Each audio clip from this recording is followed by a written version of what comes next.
Hello पिलाने आपण मानक मो यूट्यूब चैनल एज ओडिया लाइव जेके क्रिएशन के को पुनी थरे स्वागत। देख आम आज देखा ये जो शिक्षण अभिवृद्धि कार्यक्रम अष्टम श्रेणी आम बर्तमान देखा ओडियार कार्यफल 5 टी को देखा। ओडियार कार्यफल 5 रे देछि दशहरा भेटी विषय दशहरा भेटी लिखिं राजकिशोर राय, लेखक राजकिशोर राय लिखिं। तो देख आमको गोटे अनुच्छेद देछि शिक्षण कार्य एक आमको देछि गोटे आस तल अनुच्छेद टी पढ़ा। ठीक अच्छे, तो फास्ट आमको पढ़िया कही ना, तो आम पढ़ीदे गोटे गोटे करके। देख देछि दोल जात्रा और होली, दोल पर्व और होली विषय देछि। दोल जात्रा और होली एक महान गणपर्व अटे। केवल आम राज्य नुहे, भारतर विभिन्न प्रदेश में यह पर्व आनंद उल्लासर सहित पालन करा जाए। प्रति वर्ष फाल्गुन मास शेष और चैत्र मासर प्रारंभ में यह पर्व पालन करा जाए। ओडिशार विभिन्न स्थान में पंचुदोल, सप्तदोल और दशदोल आदि नाम विभिन्न देवादेवी मानकर दोल जात्रा अनुष्ठित हुए। दोल पूर्णिमा पूर्व दोल बेदी मानक विभिन्न पत्र पुष्प और आंब डाल और चांदुआरे कौन करा जाए, सज्जित करा जाए बेदी जाए है कि। उक्त दिन विभिन्न अंचल मुख्यतः श्री राधाकृष्ण मूर्ति और अन्य देवादेवी मानक विमान रे बसाइकरी दोल बेदी को नि जाए। सेठारे देवी देवता मानक धूप दीप फल पुष्प मिष्टान सह फगु अर्पण करा जाए। लोक माने परस्पर को फगु लगाती। दोल पूर्णिमार परदिन लोक माने विभिन्न रंगर खेल होली पर्व पालन करती। यही पर्व केवल हिंदू मानक मध्य सीमित न थाए, विभिन्न जाति धर्म वर्ण निर्विशेष समस्ते यही पर्व को आनंदर सहित पालन करती। यही पर्व द्वारा लोक मानकर मध्य हीन मान्यता और संकीर्णता दूर हो भातृभाव प्रतिष्ठा होथिबा जोगु यही पर्व को भाईचारार पर्व मध्य कहा जाए। तो आम बर्तमान दोल पर्व और होली जो अनुच्छेद टी तो शिक्षण कार्य पढ़िले, तार अंतर्गत प्रश्न उत्तर गुड़ी देखा। तो देख शिक्षण कार्य 2 आमको प्रश्न देछि फाल्गुन मासरे आस तल लिखित कौन उत्तर संग मान सहित आलोचना करिया। फाल्गुन मासरे क्यों पर्व पालन करा जाए देछि ना, तो आम लिखिबा फाल्गुन मासरे को पर्व पालन करा जाए ना हमर होली है। होली पर्व पालन करा जाए है। को पर्व पालन करा जाए, होली पर्व हमर पालन करा जाए है होली। ठीक अच्छे, तापर देख ख यही पर्व को लोक माने किपरि पालन करती लिखिबा। तो हमको कौन देछि ना खरे देछि यही पर्व को लोक माने किपरि पालन करती। तुम लिखिबो यही पर्व को है पर्व को है लोक माने है लोक माने है मौज मजलिस करी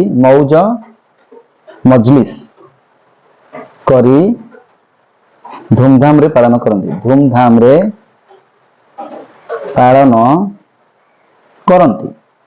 पालन करती है। तो लिखिदेल। तापर देख ग देछि रंगर पर्व क्या कह जाए, रंगर पर्व क्या कहवा होली को। तुम लिख रंगर पर्व होली को कह जाए, होली को कह जाए है होली को कह जाए। रंगर पर्व क्या कह जाए, होली को हमर रंगर पर्व बोली कह जाए है। बुझला कि नहीं। तापर लिखिबा, तापर प्रश्न देछि कोन दोल पर्व केते दिन धरी हुए। दोल पर्व केते दिन धरी हुए, दशमी ठारू आरंभ करिकी दशमी ठारू लिखिबा दोल पर्व है दशमी ठारू आरंभ होई केते दिन पर्यंत हुए, चैत्र मास कृष्ण पक्ष पर्यंत हुए है। तुम लिखिबो चैत्र मास कृष्ण पक्ष पर्यंत हुए है। कृष्ण पक्ष दशमी पर्यंत हुए ना पालन पर्यंत पालन करा जाए। बुझी पाल। तापर देख तापर उन देछि कोन ना यही पर्व रे केउ देवता को पूजा करा जाए। यही पर्व रे केउ देवता को पूजा करा जाए। तापर देख देछि यही पर्व रे केउ देवदेवी को पूजा करा जाए। तुम लिखिबो यही पर्व रे हला श्री कृष्ण ହେଲା ଶ୍ରୀ ରାଧା ଓ ଅନେକ ଦେବାଦେବୀଙ୍କୁ ହେଲା ପୂଜା କରାଯାଏ ବୁଝିଲା। ତାପରେ च କଣ ଦେଇଛି ଦେଖ ପଢ। ହୋଲି ପର୍ବରେ କେଉଁ ଧର୍ମର ଲୋକମାନେ ଅଂଶଗ୍ରହଣ କରନ୍ତି ଏଟା ଲେଖିବା। ତାପରେ ଲେଖିବ ହୋଲି ପର୍ବ ଲେଖିବ ଜାତି ଧର୍ମ ହେଲା ଓ ବର୍ଣ୍ଣ ନିର୍ବିଶେଷରେ ସମସ୍ତେ ହୋଲି ପର୍ବକୁ ସମସ୍ତ ଧର୍ମର ଲୋକମାନେ ହେଲା ଏହି ପର୍ବରେ ଅଂଶଗ୍ରହଣ କରିଥାନ୍ତି ବୁଝିଲା କି ନାହିଁ ଲେଖିପାରିବ। ତାପରେ ଆମେ ଦେଖିବା ଆଉ ଗୋଟେ ନମ୍ବର ଦେଇଛି କଣ ଦେଖ ଦେଇଛି ଦୋଳ ପର୍ବ ଓ ହୋଲିକୁ କାହିଁକି ଭାଇଚାରାର ପର୍ବ ବୋଲି ଆମେ କହିବା। ଦୋଳ ପର୍ବ ଆଉ ହୋଲିକୁ ଆମେ କାହିଁକି ଭାଇଚାରାର ପର୍ବ ବୋଲି କହିବା କଣ ପାଇଁ କହିବା ତ ଲେଖିବା। ତମେ ଲେଖିବ ଏହି ପର୍ବ ଦ୍ୱାରା ହେଲା ଲୋକମାନଙ୍କ ମଧ୍ୟରେ ଏହି ପର୍ବ ଦ୍ୱାରା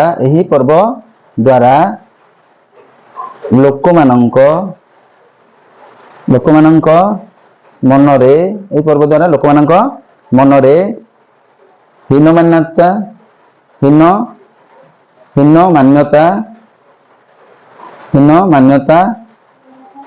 ଓ ସଂକୀର୍ଣ୍ଣତା ଦୂର ହୋଇ ତ କଣ ହୁଏ ନା ଏହି ପର୍ବ ଦ୍ୱାରା ହୀନମାନ୍ୟତା ଏଟା ଭଲ ଲେଖି ଦଉଛି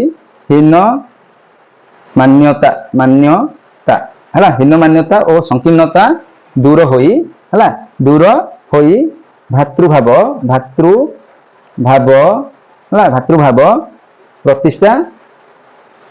ପ୍ରତିଷ୍ଠା ହେଲା ହୋଇଥାଏ ହେଲା କି ନାଇଁ। ତେଣୁ ହେଲା ଦୋଳ ପର୍ବ ଓ ହୋଲିକୁ ହେଲା ଭାଇଚାରାର ପର୍ବ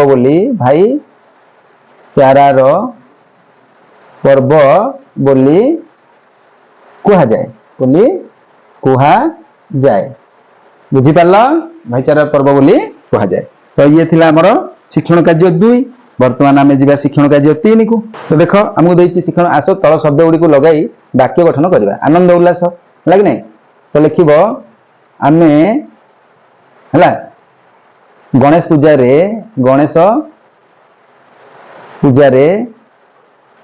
ହେଲା ବଡ଼ ହେଲା ଗଣେଶ ପୂଜା ହେଲା ଗଣେଶ ପୂଜା ଲେଖିବ ହେଲା ଗଣେଶ ପୂଜା ବଡ଼ ଆନନ୍ଦ ଉଲ୍ଲାସରେ କଟାଇଲୁ ହେଲା। ତାପରେ ଦେଇଛି ମହାନ ହେଲା ମହାତ୍ମା ଗାନ୍ଧୀ ଜଣେ ମହାନ ବ୍ୟକ୍ତି ଥିଲେ। ବାକ୍ୟ ଗଠନ ହଉଛି ନା ସେମିତି ଲେଖିବ ହେଲା। ତାପରେ ଦେଇଛି ଦେଖ ତାପରେ ଦେଇଛି ସଜ୍ଜିତ କଣ ଦେଇଛି ସଜ୍ଜିତ ହେଲା। ତାପରେ ଲେଖିବା ସଜ୍ଜିତର ତ ଲେଖିବ ଗଣେଶ ପୂଜାରେ ହେଲା ପିଲାମାନେ ହେଲା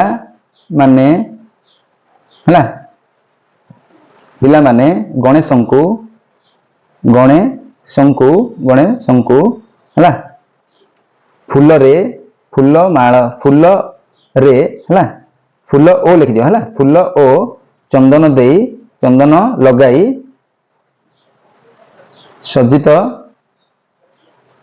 କରିଥାନ୍ତି ବୁଝିପାରିଲ ଏମିତି ଲେଖିଦବ ହେଲା ଦେଖାଯାଉଛି। ତାପରେ ସୀମିତ ହେଲା ସୀମିତ ଲେଖିବା ଚାଲ ତମେ ଲେଖିବ ମୋ ବାପାଙ୍କର ହେଲା ସୀମିତ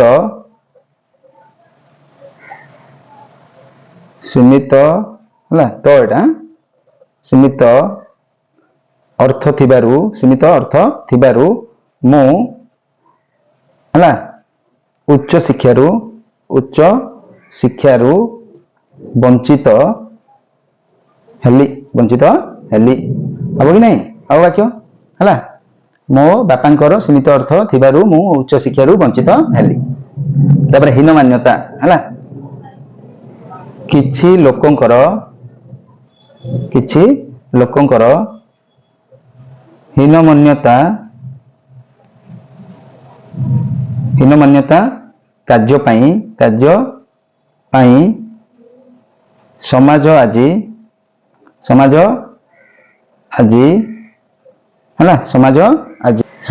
ଆଜି ହେଲା ଅବହେଳିତ ଅଛି ହେଲା କି ନାହିଁ?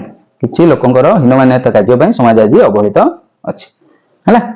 ତ ଇଏ ଥିଲା ଶିକ୍ଷଣ କାର୍ଯ୍ୟ 3। ବର୍ତ୍ତମାନ ଶିକ୍ଷଣ କାର୍ଯ୍ୟ 4 କୁ ଯିବା। ଶିକ୍ଷଣ କାର୍ଯ୍ୟ 4 ରେ ଦେଇଛି ଆସ ତଳ ଲିଖିତ ଶବ୍ଦ ହେଲା ଆସ ତଳ ଲିଖିତ ଶବ୍ଦ ସହିତ ସମ୍ପର୍କିତ ଶବ୍ଦକୁ ବন্ধନୀ ମଧ୍ୟରୁ ଖୋଜି ବାହାର କରିବା ହେଲା। ତ ଦେଖ କଣ ଦେଇଛି ଏଠି ବଚନ ଅର୍ଥ କଣ? ମଧୁର ବଚନ ହେଲା। ବେଶ ଖରା ପ୍ରଚଣ୍ଡ ଖରା ହେଲା। ତାପରେ ଦ୍ରୁତ ଗତି ତାପରେ ଛାୟା ଦେଇଛି କି ନାଇଁ? ତ କଣ କି ଛାୟା ହବ? ସୁଶୀଳତା ଛାୟା ସୁଶୀତଳ ଛାୟା ହେଇଯିବାର ଉତ୍ତର। ତ ଶିକ୍ଷଣ କାର୍ଯ୍ୟ 4 ସରିଲା। ବର୍ତ୍ତମାନ ଶିକ୍ଷଣ କାର୍ଯ୍ୟ 5 କୁ ଯିବା। ଆସ ତଳ ଲିଖିତ ସମଚାରିତ ଶବ୍ଦ ଗୁଡ଼ିକୁ ନେଇ ବାକ୍ୟ ଗଠନ କରିବା ହେଲା। ଆସ ତଳ ଲିଖିତ ସମଚାରିତ ଶବ୍ଦକୁ ନେଇକି ଆମେ ବାକ୍ୟ ଗଠନ କରିବା। ଚାଲ କରିବା।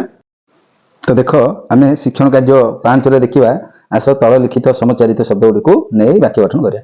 ତ ଭେଟି ଗୋଟେ ମିଶିବା ଗୋଟେ ଆସିବ, ଆଉ ଗୋଟେ ଭେଟି ଗଲେ ବୋନସ୍ ହେଲା। ଗୋଟେ ଆସିବ ଭେଟି ଆଉ ଗୋଟେ ହେଲା ବୋନସ୍ ହେଲା। ଲେଖି ଦଉଛି ଆଉ ଥରେ ବୋନସ୍ ହେଲା ବୁଝିଲା।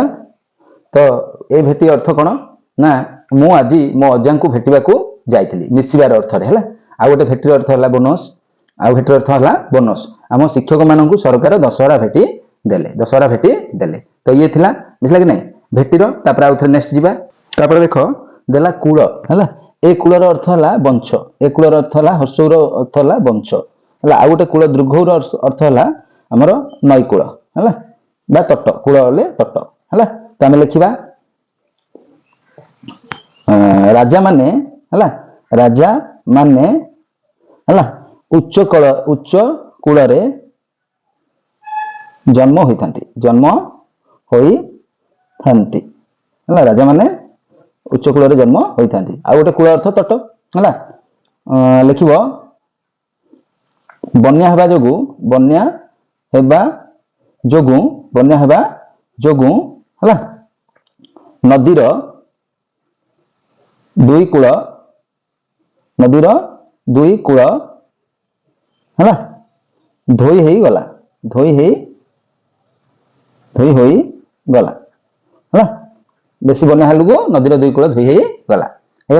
ତାପରେ ଆମର ଦେଇଛି ସୁଧା ଦେଖ ଗୋଟେ ସୁଧାର ଅର୍ଥ ହେଲା ଅମୃତ ହେଲା। ଦେବତା ମାନେ ସୁଧା ପାନ କରନ୍ତି ଗୋଟେ ହେଲା। ତାପରେ ଆଉ ଗୋଟେ ସୁଧାର ଅର୍ଥ ହେଲା ପର୍ଯ୍ୟନ୍ତ ହେଲା। ତମେ ଲେଖିବ ମୋ ବାପା 3ଟା ସୁଧା ଆସିବାକୁ କହିଛନ୍ତି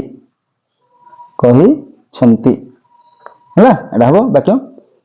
3ଟା ମାନେ ଏଟା ଏମିତି ଲେଖିଦବ 3ଟା ହେଲା। 3ଟା ସୁଧା ଆସିବାକୁ କହିଛନ୍ତି ହେଲା। ଚିର ହେଲା। ଚିର ଆଉ ଗୋଟେ ଚିର ହେଲା। ଏଟା ଦେଖିବା। ତ ଏଠି ଦେଖ ଆଉ ଗୋଟେ ଦେଲା ଚିର। ଏ ଚିରର ଅର୍ଥ ହେଲା ସବୁଦିନ ହେଲା। ତମେ ଲେଖିବ ରାମ ବାବୁ ହେଲା ଅକାଳ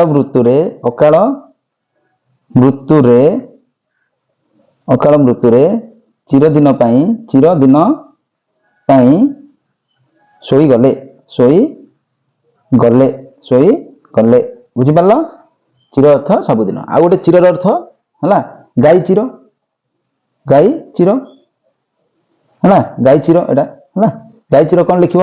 ଗାଈ ଚିର ଏଟା ଦୀର୍ଘ ଗାଈ ଚିର ଲେଖି ଦଉଛି, ନହେଲେ ଗାଈ ଚିର ହେଲା। ତମେ ଲେଖିବ ଗାଈ ରାମ ଲେଖିବ ମୁଁ ଆଜି ଗାଈ ଚିରରୁ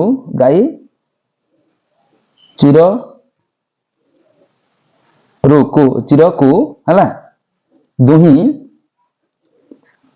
କ୍ଷୀର ବାହାର କଲି ହବ କି ନାଇଁ? ହବ।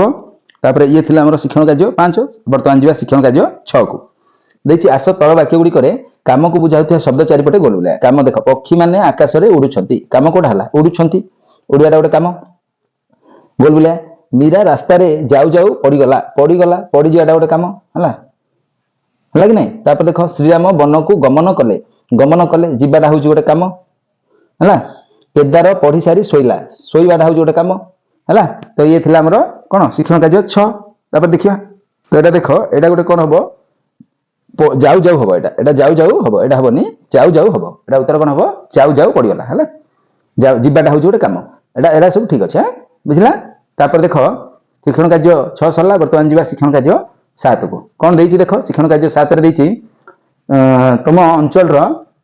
ତୁମ ଅଞ୍ଚଳରେ ସବୁ ବର୍ଗର ଲୋକମାନଙ୍କ ଦ୍ୱାରା ପାଳିତ ହେଉଥିବା ଏକ ପର୍ବ ବିଷୟରେ 6 ଧାଡି ଲେଖ। ତ ଆମର କୋଉ ପର୍ବ ବିଷୟରେ ଆମେ ଗୋଟେ ଲେଖିବା ଆଉ 6 ଧାଡି ଲେଖିକି ଦେଖିଦେବା। ତ ଆମେ ଲେଖିବା ରଜ ପର୍ବ ବିଷୟରେ। କୋଉ ପର୍ବ ବିଷୟରେ ଲେଖିବା? ରଜ ପର୍ବ ବିଷୟରେ ଲେଖିବା। ତମେ ଲେଖିବ ପ୍ରଥମେ ଉପରେ ଦେୟ ହେଡିଂ ରଜ ପର୍ବ। ତ ଫାର୍ଷ୍ଟ ପଏଣ୍ଟ ଲେଖିବ ଓଡ଼ିଶାରେ ହେଲା 12 ମାସରେ 13 ପର୍ବ ପାଳନ କରାଯାଏ ହେଲା। ସେଥି ମଧ୍ୟରୁ ରଜ ପର୍ବ ଅନ୍ୟତମ ହେଲା। ତାପରେ 2 ରେ ଲେଖିବ ଜ୍ୟେଷ୍ଠ ମାସର ଶେଷ ଦିନ ଓ ଆଷାଢ଼ ମାସର ପ୍ରଥମ 2 ଦିନକୁ ରଜ ପର୍ବ ରୂପେ ପାଳନ କରାଯାଏ ହେଲା। ତାପରେ 3 ଲେଖିବ ପହିଲି ରଜର ପୂର୍ବ ଦିନକୁ ସଜବାଜ ଓ ଶେଷ ରଜର ପରଦିନକୁ ବସୁମାତା ସ୍ନାନ କୁହାଯାଏ ବା କହନ୍ତି ହେଲା। ତାପରେ ଲେଖିବ 4 ରଜ ପର୍ବ 3 ଦିନ ଧରି ପାଳନ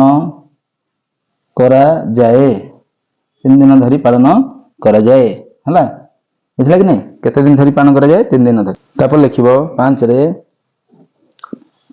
ରଜ ପର୍ବରେ ପ୍ରସ୍ତୁତ ହୋଇଥିବା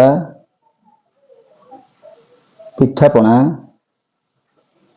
ପୋଡ଼ପିଠା ଓ ରଜଦୋଳି ହେଲା ଏହି ପର୍ବକୁ ଆନନ୍ଦିତ କରିଥାଏ ହେଲା। ରଜଦୋଳି ହେଲା ରେ ଝୁଲି ହେଲା ପିଠାପଣା ଖାଇ ଓ ରଜଦୋଳିରେ ଖେଳି ହେଲା ପିଲାମାନେ ଆନନ୍ଦିତ ହୋଇଥାନ୍ତି।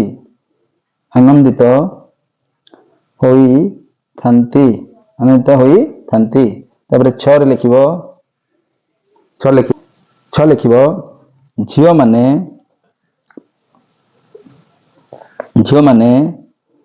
नुआ पोशाक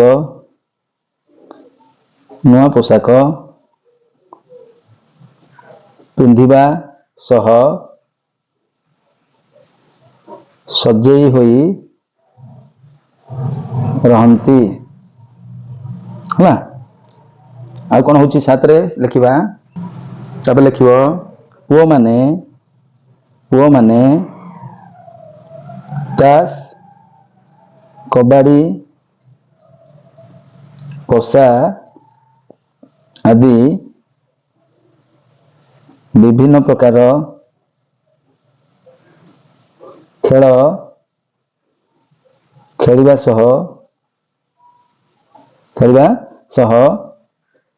मिठा पान खाई थांती हला। आउरी लिखिले हबो दि जागा नाही हमरो तेन करी एति ही हमें लिखि देबा केतरा पॉइंट 7टा पॉइंट ही हमें लिखि देबा। तो वर्तमान हमरो शिक्षण कार्य 7 मध्ये सरला। जदि एमती नुआ नुआ वीडियो देखियो चाहछन ताहले हम YouTube चैनल को लाइक शेयर और सब्सक्राइब करी घंटी बटन को दबा पई जम्मा रोने रहउची। जय जगन्नाथ।